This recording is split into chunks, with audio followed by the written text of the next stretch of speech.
Hey, this is Man-Made Mead. Welcome to Mead Mythbusters. Today we're testing the theory that putting your fruit in a bag is more effective than putting your fruit just in a normal mead. So let's get started.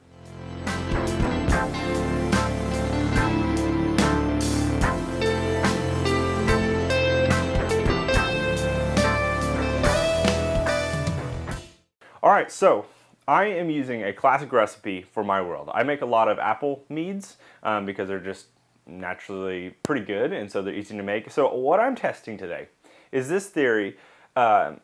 We know that if you put your fruit, or let's say any other ingredients in a mead, in a bag, it's easier to pull out of the mead. That's already a fact. Now, the thing I'm testing, the theory I want to test, is whether or not the bagged fruit give the same flavor imparting as if I were to just put my fruit in regular. So this is the base mead that I've used. This was a traditional mead I made, and it has leveled out. It is fermented. It's in the secondary right now. It was at 1.090 gravity. I'll put the recipe here, of course, to tell you what's all in this traditional mead. Now, I've separated out some of it into here. I understand there's lots of headspace. I'll rack this into a new carboy.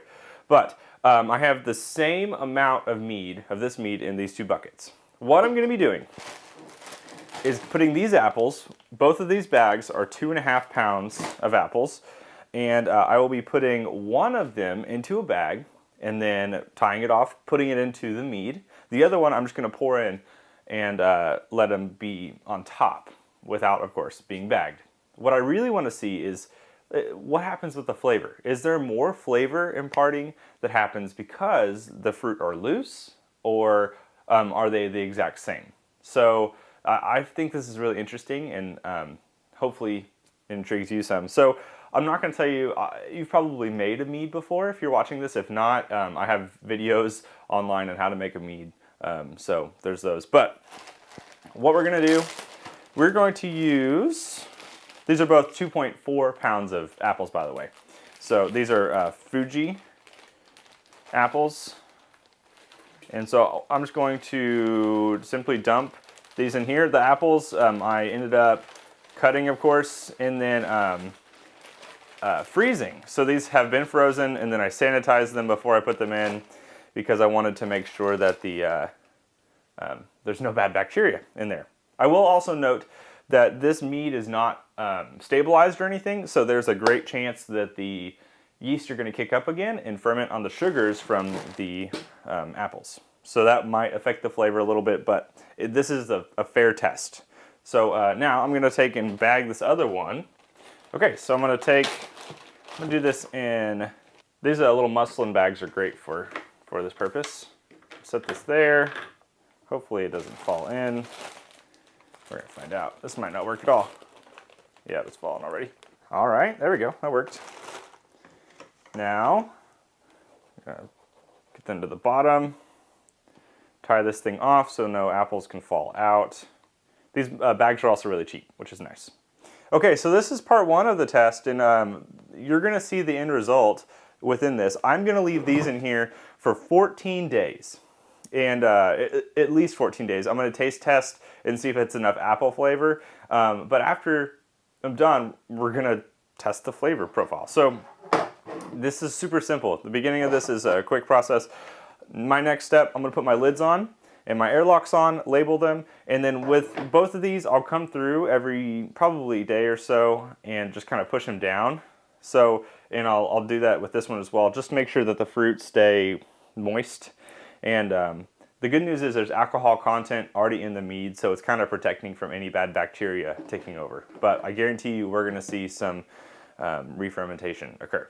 So I'll be back, and maybe with some updates, or this might be, the next clip might end up being the actual taste test. We're going to find out. All right, it's been 15 days since we put all the fruit in, the apples in. Let's check out and see what our fruit looks like. I have gone ahead and made sure, as time has passed, to shake it up a little bit to make sure it doesn't, all the fruit are covered. So let's check out the fruit. Okay, as you can see, the fruit still look okay. There's no mold, there's nothing on them that's concerning. Obviously, this is the one that the fruit was dispersed throughout it, and this is our bag. The perk of the bag side is, since I'm pulling these off now to do a taste test here in a moment, all I have to do, ready for this, is take and find the top of my bag, lift it up, let it drain for a second so that we get some of our juices or some of our mead back, and then throw it right in. So this is one reason I like using a bag, because I can just do this and it's done. All the fruit's out. This one I'm gonna have to do a little scooping. So let me scoop this fruit out, and then I'm gonna rack it into a new container, and then we'll do a taste test. Okay, so I've gone ahead and moved them out. You can see they both look pretty similar. The one thing I will note is that this one that had the not bagged fruit actually has some more chunks at the bottom of the fruit. And of course this one that had the bag held on to those chunks. So that's kind of one perk. You get a little less sediment with a bagged situation, but not too much.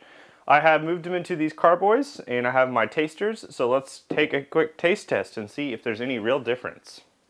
Okay, so this is one of the big tests I want to see within this, is whether or not the bagged fruit actually changed the flavor.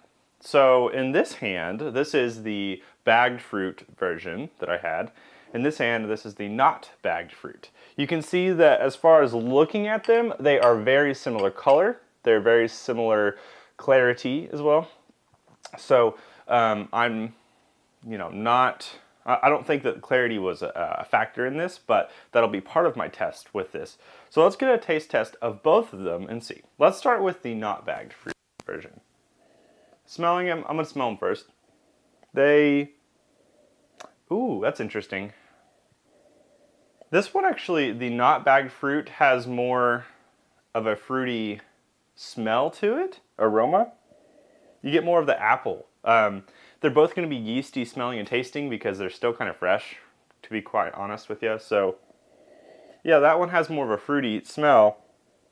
This one has more of a traditional mead. You don't get as much of the apple, which is interesting. So the the bagged fruit version has less of an aroma. So I find that interesting, first of all. Let's try the bagged version, or not bagged. I'll make sure and put them in the corners what I'm tasting. But this is the not bagged version. Ooh, I really like that. Just the taste of it overall. That's really good. It has a very nice rounded apple character that I haven't really gotten before. Honestly, I've gotten good apple characters before, but I've had to use like apple juice. This has a good apple character, has a good honey character as well. Man, I'm a fan of that. Okay, as far as it has a little bite, I think that's just part of the mead itself, a little yeasty tasting. I think the apple character is very prominent in it, which is important because that's what you want with an apple mead. Yeah, okay, that's good. Let me taste test this one. Let me grab a drink of water so I can kind of clean my palate first. Okay, I had to drink some water to kind of cleanse my palate. Here's the bagged version.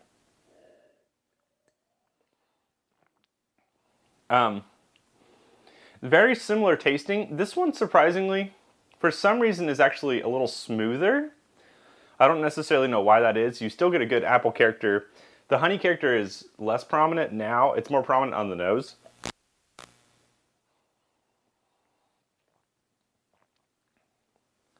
Yeah, they taste very similar. This one is definitely a little bit smoother. I think the biggest thing is there's an aromatic difference for sure. And this has more of a muted apple character to it for some reason. I don't know why the bagged version would. Well, I guess my only hypothesis is that because the fruit were bagged, they didn't get to impart, quote, in the mead as well. But I don't think that's necessarily true. That, like, having a more muted apple flavor as compared to this, I don't really know.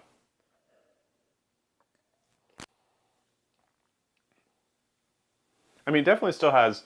They're very, very similar in that flavor. The sweetness is there. The apples have retained their sugar. There's definitely still a little bit of a bite. It's just not as heavy. I don't know.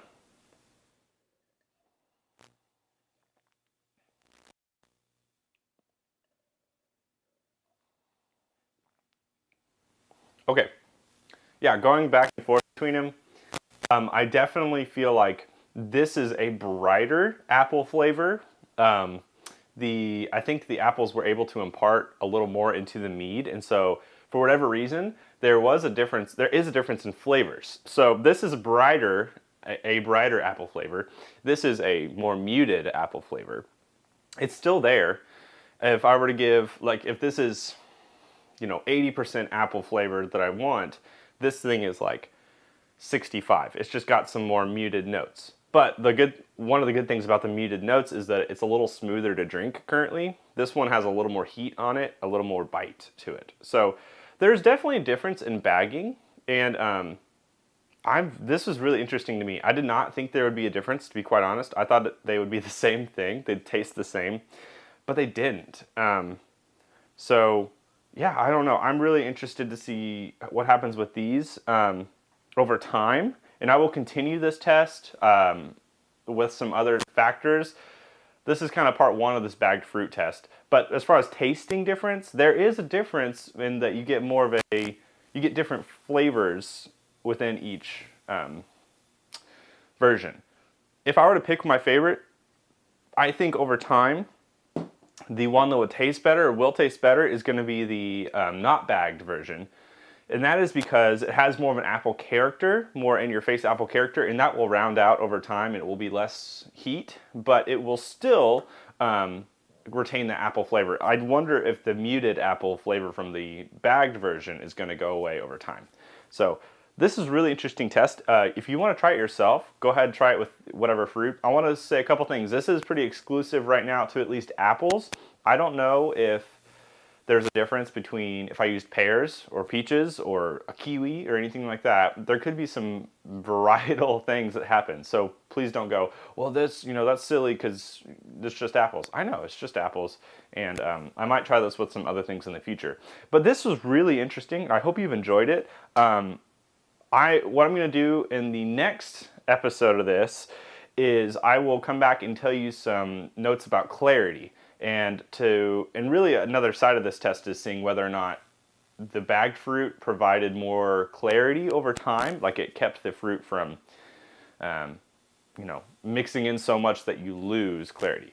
But I'm definitely interested to see what that is, and you'll see that in the next episodes. And then I'll come back and do a taste test, of course, in the future and see if the flavor profiles are different. Right now, I prefer the not bagged version, but who knows? Maybe in the future, the bagged version kind of redeems itself more to me.